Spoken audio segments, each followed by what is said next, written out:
What's up everyone and welcome back to Zeta and Omicron. Today we are taking on the second Sigil Hall leader here in whatever this city is called. I honestly don't remember, but let's see if this guy tells us. Welcome to the Hall of Heroes.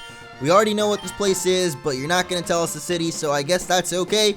Anyway, before we get started, I actually want to show off the team because I went back and defeated all of those trainers that we skipped over before, so you may see a huge improvement in levels here as I gave Lilu the lucky egg and basically started tearing through everyone. I also gave Mai the EXP share, and apparently that made her grow all the way to level 90, so Mai grew 10 levels off screen. It is really crazy how many Pokemon trainers I skipped while on my way here. So anyway, Mai is level 90 now, our first one to hit that.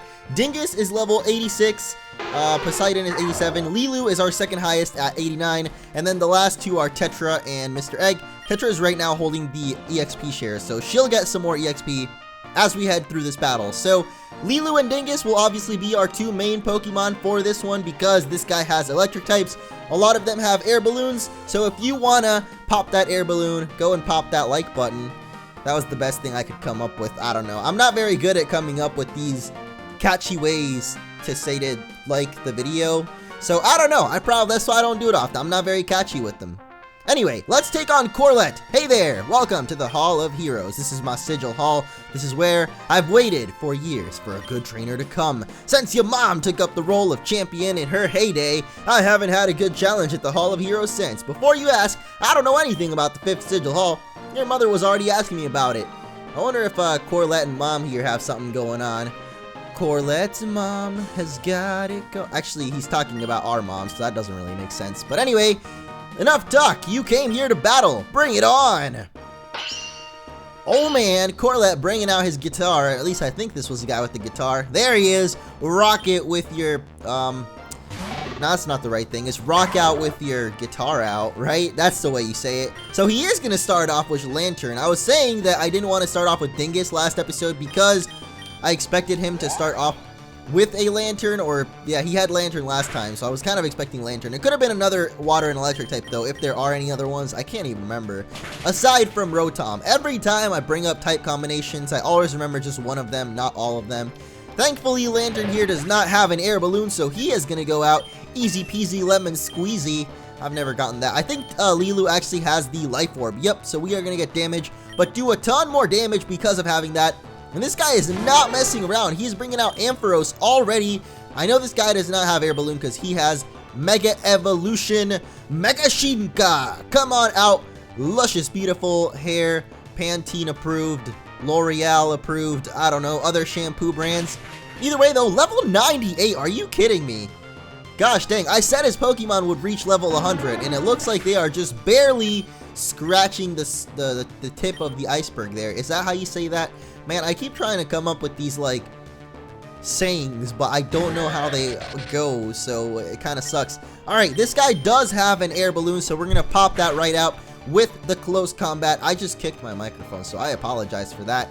Oh my gosh, the air balloon is going to burst, and Corlett's hopes are going to burst as well because his Electivire is actually going to die in one hit from close combat. Gosh, Lilu is just doing so much damage right now with that Life Orb. So third up is going to be Galvantula, electric bug type. You know what?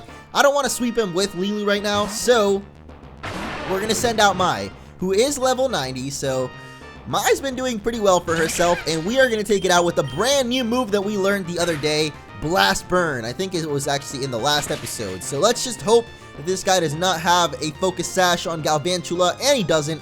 So goodbye, Galvantula. Blast burned away. I never liked spiders anyway, so there you go. Now you're dead. Electros. This is Levitate. This guy has Levitate, so we can't go for Dingus or Lilu on this one because Earthquake just won't do anything. We can't say it on Mai either though, so let's go for Tetra, the last hope of this generation. The last plant. I don't know. I can't come up with anything, so we're gonna Quiver Dance it away all day and all night. Tetra just dances it up, and then of course after a nice Quiver Dance I like to go for another dance, but that one goes by the name of Petal Dance. So take that, Electros. Can we actually get like the 6-0 here? That would be awesome if we could. Oh no, he's got Ice Beam. I always jinx myself, man. And he's got full restore. Man, this is jinxing it up right now. I don't think we actually did jinx it because the ice beam didn't kill us. So as long as we don't get confused here. Oh, we are going to get confused. Okay, so we can either go for the risky move and try and take it out, or we can go for the safe play and swap out. But you know what? I like to live life on the risk, guys. You guys know I live life on the edge of, just on the edge, I guess. Guess what? He's going to full restore again. So we're not even going to die this turn if we get hit by confusion. But we are going to hit Magical Leaf. You know what, though?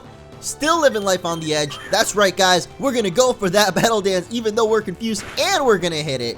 Sometimes living life on the edge can pay off. I keep saying this, but I'm just playing Pokemon. I'm not really risking anything at all. Tetra is going to be the second one to hit level 90, though. Because of that, I totally forgot that Petal Dance does not let you swap out. But we're going to snap out of confusion. Oh my goodness. That is awesome. Tetra and Tesla face off. Tesla was my Magnezone from Black and White 2, I believe. Both pretty close names. Tetra, Tesla, kind of cool. Alright, so let's go to Mr. Dingus, since he was supposed to be our ace Pokemon for this gym and we've barely been using him. Mostly because Lilu has better physical attack anyway, so I've been using Lilu instead. Just because, you know, he's got the better special attack. He's got the better set to deal with electric types. But we're going to take out Magnezone with one last Earthquake to the face, 4 times super effective, so even though Dingus is more of a special attacker, it doesn't even matter. In the end, like the Linkin Park song once told ya. I was actually listening to that yesterday at the gym, which is kind of weird, because why do you listen to that song? I don't know. Maybe it's because in the end, you are everything I remembered and more. That doesn't make sense. Even in my home, the Hall of Heroes, I can't hold my own against the mighty Moes. Take this! The Hero Sigil. That sigil there is quite the token. Not only is it a symbol of your amazing prowess, but it also lets you use rock climb outside of battle. I know it's not much. I don't normally do this, but he's gonna give us Thunder Wave. Are you kidding me? That is really not much because freaking Thunder Wave, man. I mean, he had a lot to live up to with the TM that Tobias gave us. He gave us something really crazy like, I don't even remember. I believe Skidar City is someone hidden somewhere in the caves ahead. Best of luck. Let's see. You had a lot to live up to with that TM that Tobias gave us. Dark Matter. And he gives us Thunder Wave. Like, talk about disappointment of a lifetime here, man. Thunder Wave compared to Dark Matter. Corlett, you could have done better than that, man. Anyway, with that, though, we have defeated Corlett. The second Sigil Hall is down, but we do have something else to do here in this episode, since it's still pretty dang short. So hopefully this time around the game does not crash and we can actually maneuver our way around the PC. You know what? Just to be safe, let's save the game. Get to be safe because we gotta save. Oh, I didn't even like think of that one. That one just kind of came on the spot. Okay, we are gonna trade a Pokemon for Machamp. However, I don't know which Pokemon to trade. So how about we trade away... I don't even know what... I got this guy again. I didn't know what I named it last time, so now its name is Cacao, because that's who I was watching at the time when I was doing it off screen. So we are going to trade away... Could trade away Dizzy the Spinda. I'm pretty sure we got this from a trade. Level 1 Spinda. Alright, you know what? Let's do it. Why not? We'll get ourselves a level 1 Machamp. That's going to be great.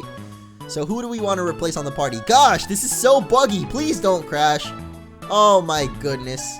Okay, I'm gonna stop fiddling around in this because we just gotta... Please.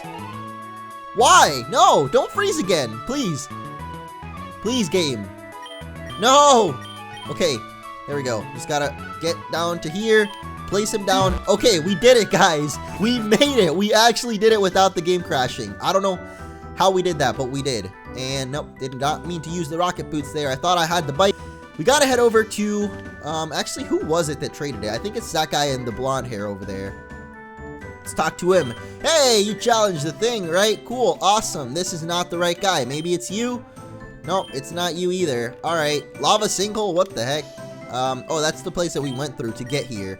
Okay, here it is. I want to see my Machoke evolve. So she is gonna see her Machoke evolve now. Thank goodness. So goodbye, Dizzy the Spinda from Old Man Bud. We are gonna trade to Cassie. Hey, I know a Cassie. You guys might know a Cassie too, but now we're gonna get ourselves a level 1 Machamp. Fistwalker is evolving. That's a great name. Spin me right round, baby, right round. That kind of looks, make him look like a star. Machamp is the real star of this show, guys. And now it looks like symbols that I don't want to talk about. Praise the sun. Here he is, Machamp. How's it going, Fist Walker? Fist Walker. Is he like, does he walk on his fist, or does he like fist Texas Ranger Walker guy? I don't. Alright, so at level 1, apparently Machamp is probably going to get a lot of moves because, you know, egg boosts are level 1 moves. Are they? I don't think they are. But, you know, the moves that it would learn from basically being like a level 1 Pokemon. So Wide Guard is going to be one of them, I guess. You know what? Why not, man? Why not? Truly, why not? We have a why now. That's a cool Pokemon. Alright, Leer, even though we just gave it up, so we're not going to learn Leer, and that's his only level 1 move, I guess, so there we go. Now we have ourselves Fist Walker, the level 1 Machamp. You never thought you would see this. Gosh dang, he looks tiny. Maybe because he's level 1. I don't know. But there we go, we got him. He's got actually a pretty good nature. It boosts attack, so not bad. It does lower defense, though, which is never really that good. You want to lower, like, maybe special attack, probably. But not bad because it does raise attack at least, and I'm probably not going to use him, but you never know. I think in the Aroma region, I don't know if you can use other Pokemon that are in your PC. I don't think you can, but the main reason we actually did that, in case you guys did not know, is because we can now teach him Rock Climb, or at least I would hope that freaking Fist Walker can learn it, because he is the guy that walks on fists, so he would be able to climb rocks with 4 arms, you know? It's hard enough to climb rocks with 2 hands, imagine with 4. Actually, I said that backwards. I meant, you know, people can climb walls with 2 hands and not struggle that much, so imagine with 4, that thing would be so easy peasy. Okay, now that we have Fist Walker and we have Rock Climb, we can climb the rocks, and yeah, I mean, that's basically it. I do want to get back to that item, though, because I want to see what it is. So we got to figure out where exactly we can climb up to get there. It looks like it's somewhere down here. Dang, we gotta go all the way around this town. Oh my goodness. Alright, we're probably gonna have to go, yeah, literally all the way around the town to find where it is that we can climb up the rocks to get up there. All the way around the town. Literally the entire way. And we're not even gonna have an easy way to get out of there because there's gonna be a guy blocking our way. So you know what? I'm just gonna fly into the same town that we're in because that would probably be faster than walking all the way back around again. But let's see what this item is. It is hiking boots. So, alright, cool. Now we don't even need Fist Walker because, oh my god, Lilu stayed over there. That was kind of crazy. I saw that. I saw you, Lilu. I saw you creeping. Okay, maybe I should save the game because I don't want this to freaking crash again. But there we go.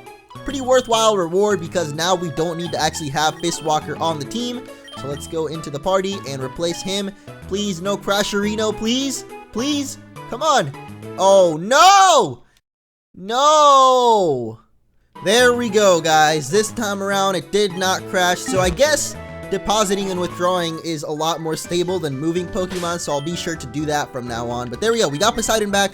We've got the rock climbing boots. So now we will proceed onward to this cave and see what lies beyond Magior City. And it looks like we need Dive. Great. I don't think we have an item that lets us dive, so we're gonna have to ruin Poseidon once again by teaching him Dive. But I don't really mind because all of Poseidon's moves are TMs, so all we're gonna need, it's just gonna be slightly inconvenient because we're gonna have to go visit the move deleter in order to get rid of that.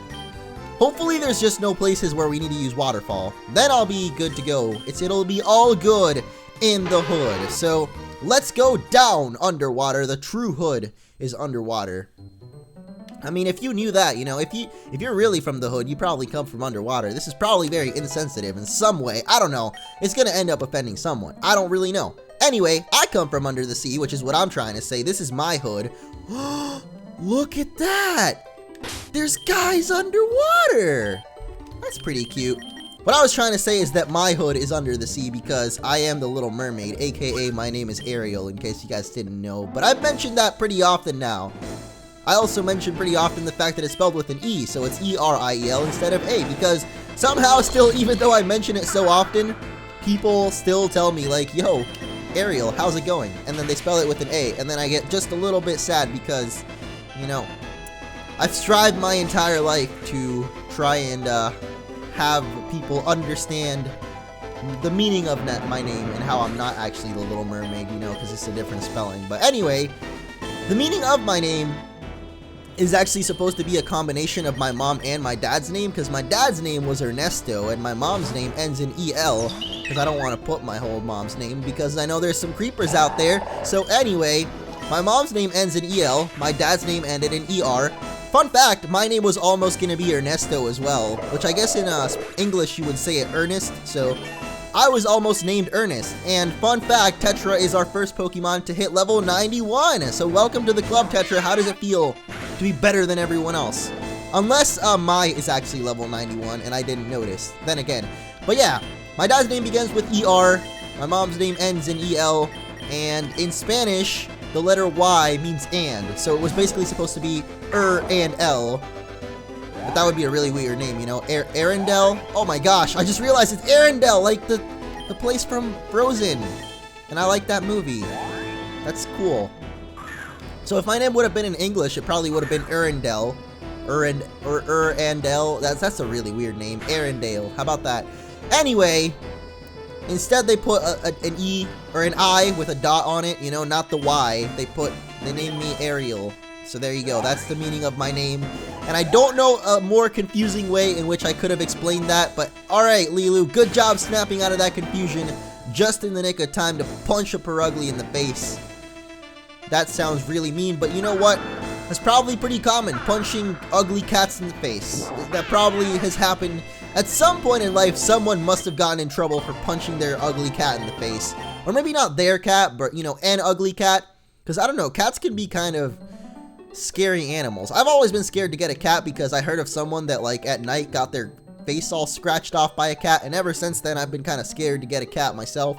But they do seem like pretty good pets because you barely have to take care of them. You just kind of feed them and then they do whatever they want. And I mean, you do have to show affection because, you know, it's your pet. You gotta show them a little love every once in a while. But aside from that, it does not seem that bad to have a cat as a pet because, I mean, they kind of just live off on their own. They're like, they're self-dependent children. They are not, I guess they're not children. They're, like, you know, when you get a dog, it's kind of more like taking care of a kid because you gotta do a lot for it. But when you're taking care of a cat, it's kind of like having a teenager where he kind of just does whatever he wants. And, I mean, if that's how you take care of your teenagers, then that's the perfect pet for you. If you don't really care about them, I mean. But, you know, you gotta care for your kids, man. So if you want to learn how to take care of kids, go get yourself a dog. It'll be a nice first step. Of course, I've never had any experiences with this because the one time I had a dog, I kind of cared about him for maybe like a couple of months, and then I was like, yeah, I don't know about this. But that tends to be what happens when your kids ask for a dog, isn't it? I mean, my mom, or I guess it was my grandparents at the time, my grandma and grandpa told me so many times, like, don't get that dog because you're not going to end up taking care of it. But of course, being the naive child that I was, I still wanted the dog. And then exactly what they said ended up happening. After a couple of months, I was just like, yeah, this is kind of a bother. And then when the dog was hungry, I was like, can you go do it instead? Because I don't know if I really want to do this right now. So, lesson learned, grandparents are always right. Or, well, most of the time. These are the same grandparents that shunned the internet that I was talking about the other day, so I'm not sure if they're always right because, you know, they shunned the internet and now here I am working off of the internet. So, I'm not really sure if that ended up working out for them in the end. But there you go. There's another swimmer down. There's another story down. I've told a lot of stories lately. I don't know what you guys think of my stories. Let me know what you think, because, I don't know, I usually tell a lot of stories. Sometimes they can be pretty dumb. Sometimes I think they can be pretty good. Life experiences. Maybe you learn a thing or two. Maybe you learn how not to make the same mistakes that I have. But then again, in my opinion at least, the best way to learn from mistakes is to actually make the mistake, which is something that your parents will never tell you, because they'll just be like, you know, I know from experience, I was a kid once, I did this, and this is what happened. But the thing is, experiences are different for everyone. So you never know if in your own shoes, you would have chosen to do something different in that experience than what your parents did. So that's why I always at least argued that logic, that, you know, I was a kid once too, I made these mistakes, but then you're not your parents. Your parents were their own person. They had their own personality. They had their own way of reacting to things. So I just think that it is all situational. Different people react different ways to different situations. So I don't know. I guess at least for myself, like, you know, this is kind of the usual talk, at least. Like, you know, when your parents give you the talk, not the talk, like, about that, but at least, like, the drug talk, you know? I reacted very differently, I guess, when it happened to me and when I was offered stuff. And my mom and dad and whatever would always tell me, like, or at least my grandparents, because I guess my grandparents were the ones that usually talked to me more about that stuff. And they were like, you know, I was a kid once, I went to parties. This is back when I was moving to Orlando or whatever, and I was gonna be living alone on my own for the first time. They were like, a lot of stuff is gonna happen, kid. You know, you're off on your own. You can make your own decisions. You just gotta know to make the right choices, man. And then honestly, I never really listened to it because I knew that when it came down to it, I would make my own choice and probably think it out. Like, it would be different, especially because of the time gap as well. Like, things change, things are different. So I don't know. Obviously, listen to your parents, man. Listen to what they have to say. But I just think that experiences are different for everyone. And that's Life Stories with Mo. Anyway, I'll probably do one more trainer and probably end off the episode. Let's see what kind of time we're at since I didn't pull that up today. Actually, we got a good amount of time still. It's just whenever I get really involved in this storytelling kind of thing, I always lose track of time and end up having the episode be super duper long. But, I mean, we're okay so far.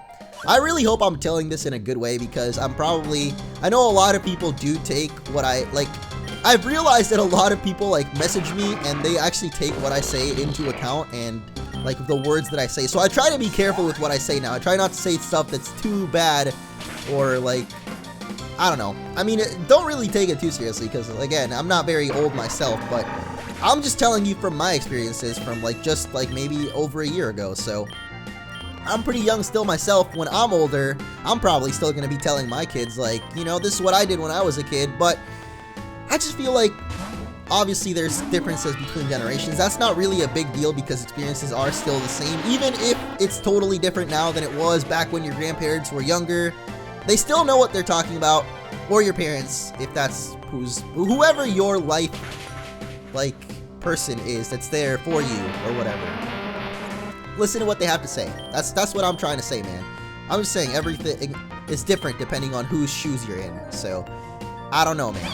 That's the end of that, because I don't even know where I'm going with it anymore. So let's talk about how ugly Amoonguss is and how much I despise this Pokemon, especially when it has Spore and puts you to sleep because it doesn't even know how to fight. So instead, all it does is put you to sleep and hope that you kill yourself somehow. Look at that, Clear Smog. Nope, not doing anything, man. You're worse than Electrode. Electrode was literally a Pokeball that came to life. What are you? A mushroom pretending to be a Pokeball. You're not even a Pokeball. You know, Electrode, people could pick it up on accident and think, yo, this is a pretty good Pokeball that I found here on the ground. And then they'll get shocked, but you know. They'll be like, what is that ugly thing that kind of looks like a Pokeball, but it's not actually a Pokeball, it's a mushroom. You probably wouldn't even be a good mushroom. Like, you know, I don't know, man. Amoonguss, you're ugly. I don't like you. Gosh, okay, you know what, I thought that these guys were cool at first, these little dugong riding trainers, but now there's just too many of them. There comes a point where something is cool, but then when you get too much of it, you kind of get spoiled and it doesn't become that cool anymore. Like, see, that happened to me with Capri Suns. I thought Capri Suns were the bomb, but then I just had too many Capri Suns and now they're just kind of overrated. Like, man, too many Capri Suns ruined the experience for me. This is you right now. Seal riding trainers or dugong riding trainers. You were cool at first, but now there's just too many of them. I punched way too many holes in Capri Suns. And I would be the edgy kid, you know? Some kids, they would stab the Capri Sun with the straw right in the middle of it. See, I was even edgier than that. I would stab it from the bottom part. Because that's how cool I was back in the day. Did you guys ever do that? There was also that milk in a bag in, like, middle school. That was really weird. I always thought that was weird. But apparently, in Canada, that's all the rage. All their milk comes in bags. But for me, it was just the milk in, like, middle school. They would give you chocolate milk sometimes. See, when they give you chocolate milk, that was like Christmas morning for me. Chocolate milk was awesome back in middle school. I mean, I'm pretty sure they always had it. Okay, no. Yeah, they always had chocolate and vanilla, but then there would be the days when they had strawberry milk. And oh man, that would be like Christmas morning right there. I don't know if they still do that, because I've heard that school lunches like have changed very drastically from when I was younger, because I don't know, at least in Puerto Rico they do like, not really home cooked, but they literally do cook the lunch food there in the school. But like when I was in school in America, all the food would be like just come from a factory and like all they would do is heat it up, I guess. I don't know. It's very different in Puerto Rico, the way they have school lunch food. But anyway, what I'm trying to say is if you ever stab the Capri Sun from the bottom side, you are a real thug. Spelled with 2 G's. T-H-U-G-G. That's how you spell thug, like for real. If you stab the Capri Sun from the bottom. Anyway, that is gonna be it for this episode. I'm done making dumb stories, joke things. I don't even know what they are. I didn't want to battle this guy, but then I ended up running into him. So that's gonna be it for this episode. I hope you guys enjoyed. If you did, be sure to leave a like. And next time, hopefully we are done with these dugong riding guys, because I am at least done with them. Maybe they're not done with me, but I am done with them. So see you guys next time. You can't milk those.